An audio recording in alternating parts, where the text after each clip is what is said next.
12월 13일 강림절 제3주 주일을 위한 말씀 나눔을 시작하겠습니다.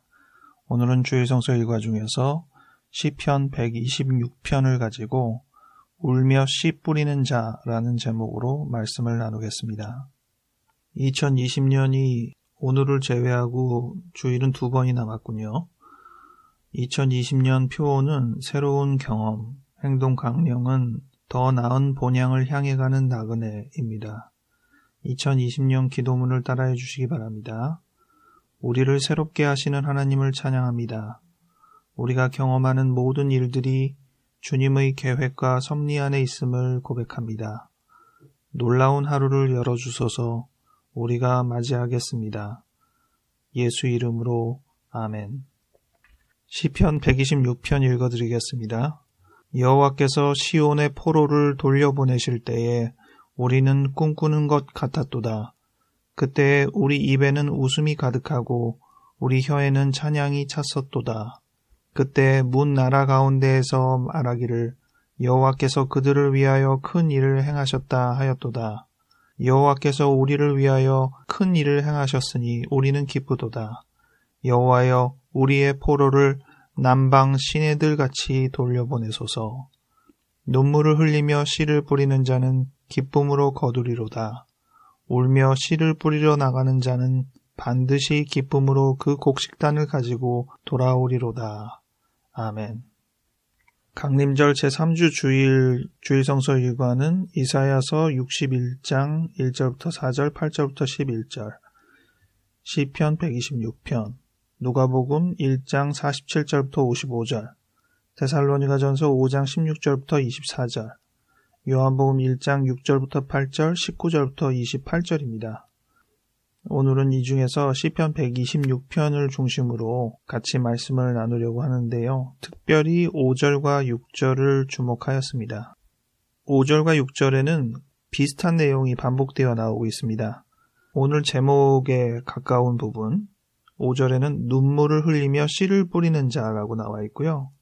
6절에는 울며 씨를 뿌리러 나가는 자라고 되어 있습니다. 이 대비를 생각해 보니 재미있는 구석이 있어요. 5절은 눈물을 흘리며 씨를 뿌리는 자는 기쁨으로 거둔다. 그래서 뿌린다와 거둔다로 대비가 됩니다. 근데 6절에는 울며 씨를 뿌리러 나가는 자는 반드시 기쁨으로 그 곡식단을 가지고 돌아온다. 이렇게 되어 있어서 조금 깁니다. 뿌린다가 아니라 뿌리러 나간다라고 되어 있고요. 거둔다가 아니라 거둔 곡식단을 가지고 돌아온다라고 되어 있습니다. 그래서 5절은 뿌린다와 거둔다의 대비, 6절은 나간다와 돌아온다의 대비라고도 할 수 있겠습니다. 이 시편 126편은 성전에 올라가는 노래라는 제목이 달려있는데 특별히 이 찬양시를 부르면서는 이스라엘 나라의 회복에 대한 생각을 안 할 수가 없습니다.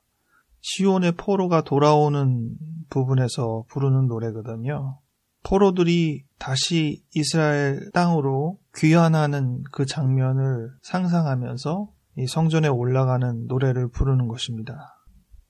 아마 성전이 무너진 이후에 다시 성전을 세울 때 그 새롭게 세워진 성전에서 제사를 드릴 때의 감회가 이런 느낌이 되지 않나 싶습니다.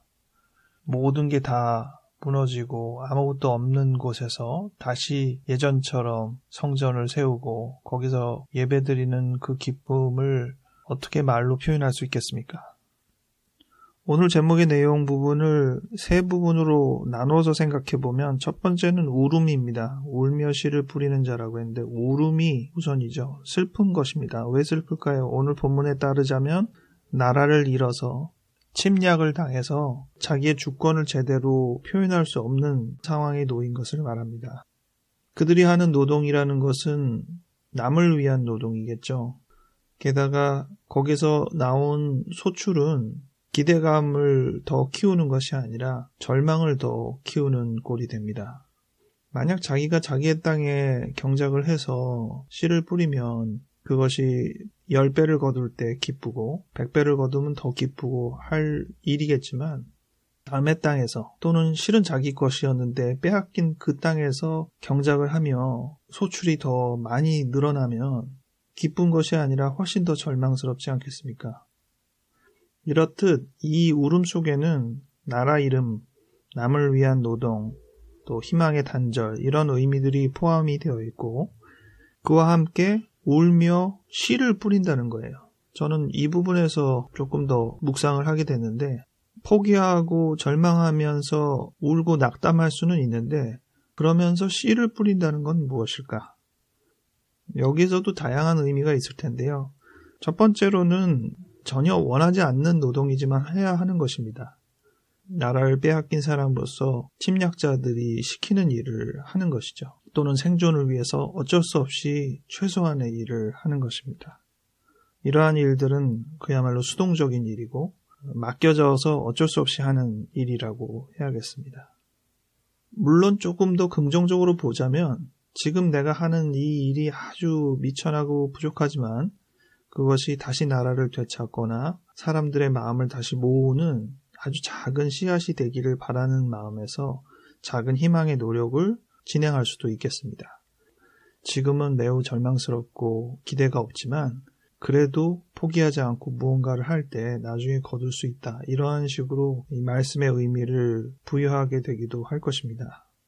세 번째로는 실질적으로 상상을 해보면 꼭 뭔가를 어떻게 기대하는 노동이 아니라 그야말로 버티는 그저 지금 살아내야지 나중을 기대할 수 있기 때문에 그나마 할 수 있는 최소한의 단위로 버티기 노력을 하는 것. 그것이 뿌리는 의미와 동일할 수도 있겠습니다.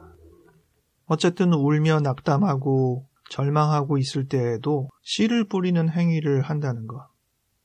씨를 뿌리는 상황에서도 눈물이 뚝뚝 떨어지고 씨를 뿌리러 집을 나설 때에도 울며 나서는 겁니다. 이런 심정 얼마나 정말 사무치도록 안타깝고 고통스럽고 괴로운 일일까. 씨를 뿌릴 때는 어느 정도 거두는 시점을 알고 기한을 가지고 하는 것이잖아요.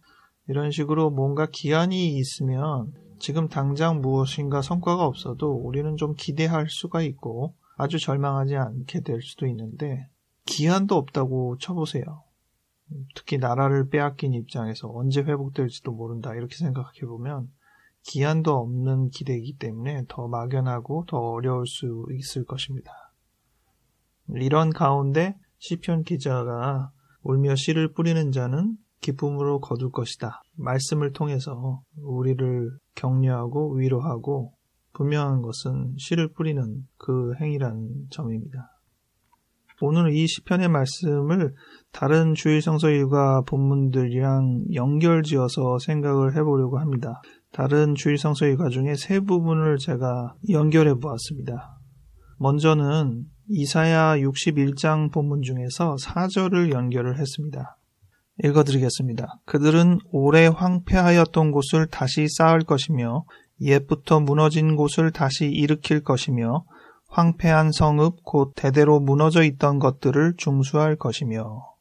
이 이사야 61장은 1절 주 여호와의 영이 내게 내리셨으니 대표적인 메시아 임재 이 부분을 생각하게 되거든요. 근데 주의 영이 내린 영혼이 어떤 역할을 맡냐면 포로된 자에게 자유를 선포하는 역할을 맡습니다. 그러니까 오늘 본문처럼 눈물을 흘리며 씨를 뿌리는 사람들에게 이제 해방이 되었다라고 외치는 그 역할을 하는 사람이 바로 주의 영이 내린 사람이라는 거예요. 그러면서 3절에 보면 슬퍼하는 자에게 화관을 준다. 그리고 그 슬퍼하는 자들이 하나님의 영광을 나타낼 의의 나무로 일컬음을 받도록 하는데 의의 나무가 되어서 하는 일들이 뭐냐? 오늘 4절 본문대로 오래 황폐하였던 곳을 다시 쌓고 옛부터 무너진 것을 다시 일으키고 대대로 무너져 있던 것들을 중수한다는 것이에요. 오늘 본문에서 기쁨으로 곡식단을 거두어서 돌아온다고 했잖아요. 결말이 하나님께서 우리에게 큰 회복을 주시는 점을 보여주는데 이 회복에 우리가 같이 참여한다는 생각이 좀 신선했습니다. 하나님께서 다 하셔서 모든 것이 다 좋아지고 그러니 우리는 그저 누리기만 하는 게 아니라 우리가 다시 성읍을 세우고 황폐하였던 곳을 쌓고 무너진 곳을 다시 일으키고 이렇게 하는 거예요. 그 무너진 성전을 다시 하나하나 벽돌을 쌓아가며 돌을 재단하며 길을 다시 열며 이러면서 공사를 하는 거예요. 그러니까 우리가 회복의 혜택을 입는 사람이기도 하지만 동시에 우리가 이 회복의 공정에 참여하는 사람이라는 것을 기억해야겠습니다. 그런데 그 회복 과정이 그러면 그 전에부터 참여하면 되지 못하죠. 왜냐하면 주권이 회복되지 않았기 때문에. 결국 이 결정적인 부분은 해방이 이루어져야 가능하다는 것입니다. 해방이 이루어지지 않으면 몰라서가 아니라 할 수가 없는 거죠. 그렇게 회복을 시켜봤자 본인들 것이 아니고 또 다시 무너질 수도 있을 테고. 그런데 해방이 선언되면 지금 당장은 해방의 선언 상황에서 어떤 것도 멀쩡하게 복구된 것은 없지만 모든 사람이 희망에 찰 것입니다.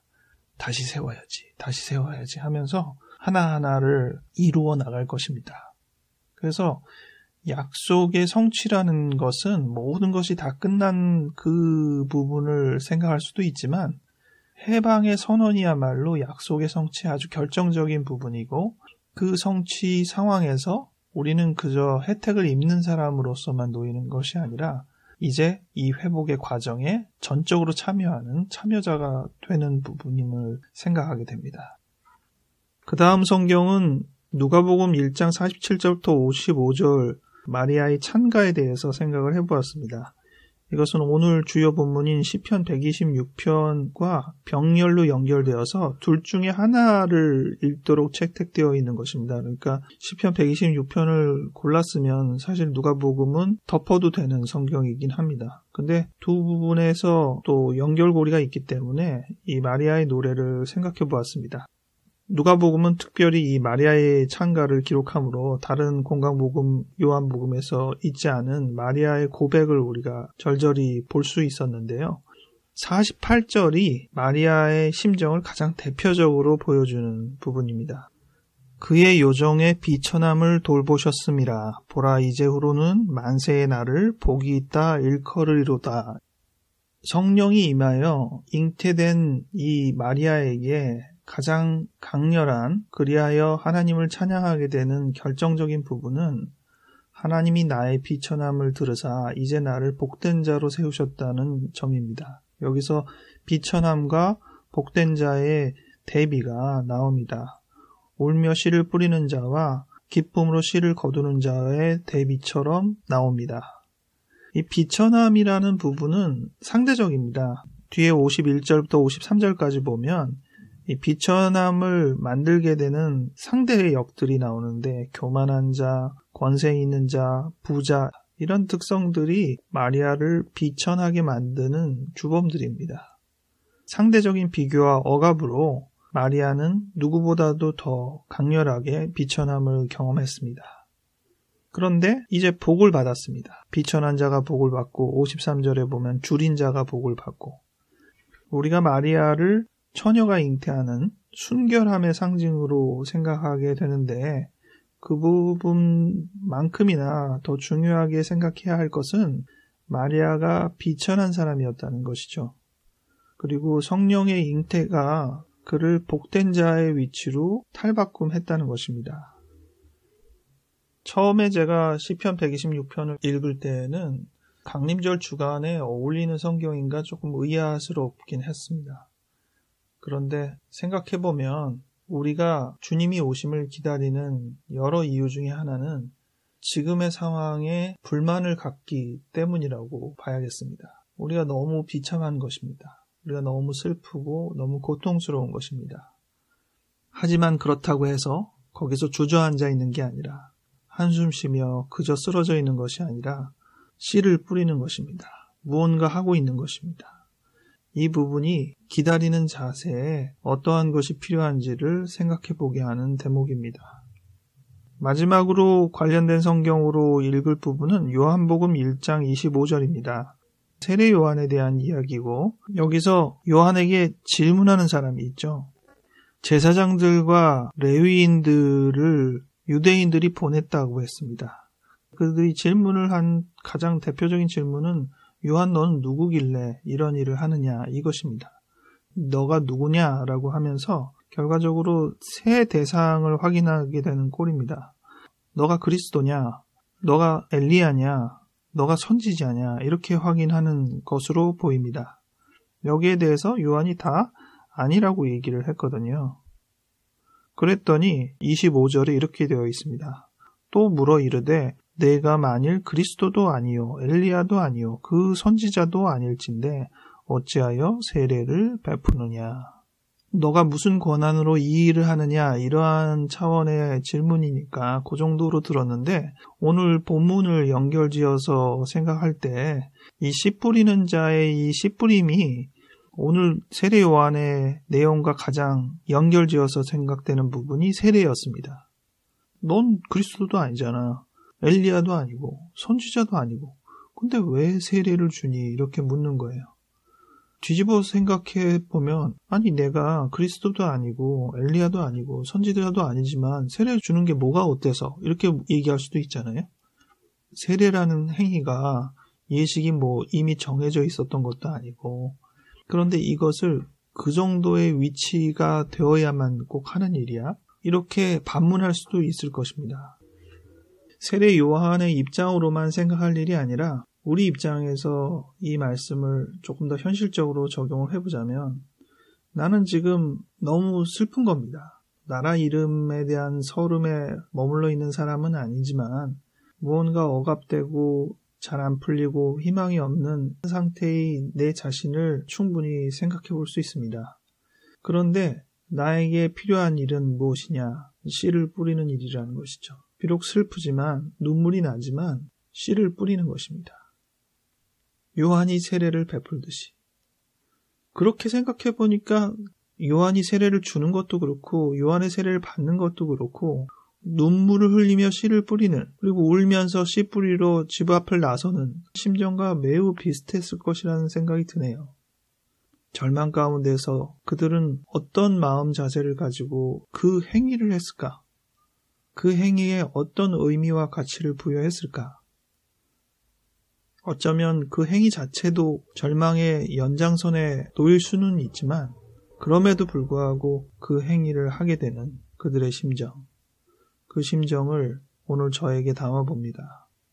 여러분들도 여러분의 심정을 생각해 보시고 그 심정 가운데서도 우리가 하는 작은 일들, 결정들, 또 생각의 전환들, 이 부분을 이 씨 뿌림과 같이 연결지어 생각해 보면 좋겠습니다.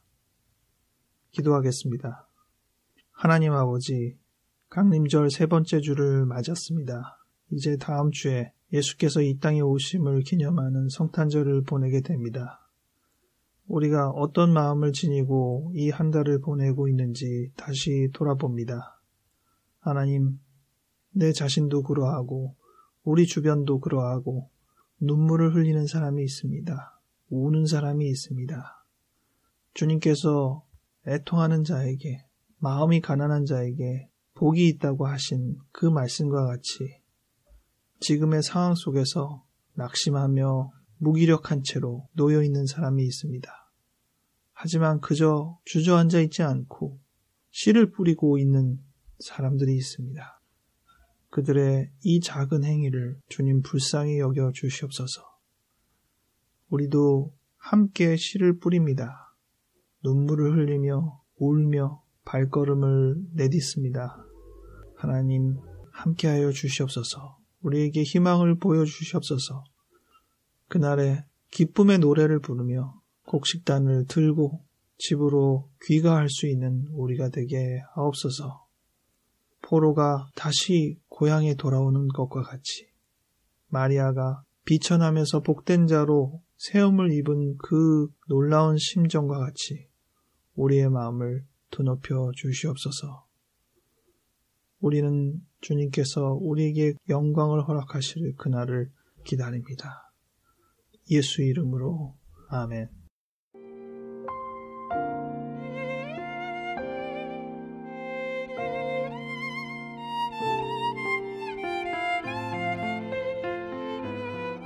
겨울이 돼서 그런지 코로나가 아주 강렬하게 기승을 부리는군요.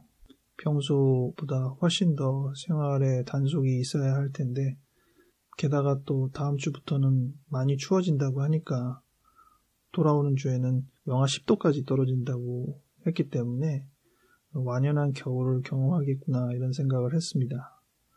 지금은 무언가 움츠러들고 위축되고 그것을 버텨내는 경험을 하는 것이 핵심처럼 보이지만 또 언젠가는 풍요롭고 날이 풀린 것과 같은 심정을 잘 누릴 수 있는 상태가 필요한데 비천에 처할 때나 풍부에 처할 때나 어떤 상황에서든 우리가 적응하고 자족할 수 있는 마음을 가져야겠습니다.